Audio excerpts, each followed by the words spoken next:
അടുത്ത മാസം ആരംഭിക്കുന്ന ICC ചാമ്പ്യൻസ് ട്രോഫി ഏകദിന ക്രിക്കറ്റിനുള്ള ഇന്ത്യൻ ടീമിൽ Malayali wicket keeper batter Sanju Samson ഉൾപ്പെടുമോ?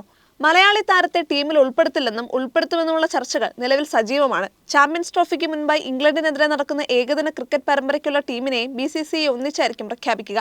ഇംഗ്ലണ്ടിനെതിരായ 2020 ടീമിൽ സഞ്ജു ഉണ്ടാകുമെന്നത് ഏകദേശം ഉറപ്പാണ്.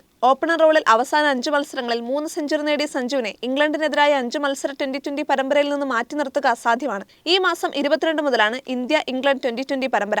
2023 ഡിസംബർ 21 ദക്ഷിണാഫ്രിക്കയ്ക്കെതിരെയായിരുന്നു സഞ്ജുവിന്റെ അവസാന രാജ്യാന്തര ഏകദിനം. പിന്നീട് ഇതുവരെ ദേശീയ ടീമിനായി ഏകദിനത്തിൽ കളിച്ചിട്ടില്ല. KL രാഹുൽ ആയിരിക്കും ഇന്ത്യയുടെ first choice wicket keeper batter. ബാക്കപ്പായി ഋഷഭ് പന്ത് ആയിരിക്കുമോ അതോ സഞ്ജു സാംസൺ ഉൾപ്പെടുമോ എന്നതാണ് അറിയേണ്ടത്. ഇന്ത്യൻ ടീമിന്റെ മുൻ ബാറ്റിംഗ് പരിശീലകനായിരുന്ന സഞ്ജയ് ബംഗാറിന്റെ അഭിപ്രായം സഞ്ജുവിനെ ഉൾപ്പെടുത്തുകയും പന്തിനെ ഒഴിവാക്കുകയും ചെയ്യണമെന്നാണ്. എന്നാൽ ആകാശ് ചോപ്രയുടെ അഭിപ്രായം നേരെ മറിച്ചു. സഞ്ജു മാത്രമല്ല, നിലവിൽ ഇന്ത്യയുടെ 2020 ക്യാപ്റ്റനായ സൂര്യകുമാർ യാദവും ഏകദിന ടീമിൽ അനുയോജ്യനല്ലെന്നും അദ്ദേഹം പറഞ്ഞു വെക്കുന്നു.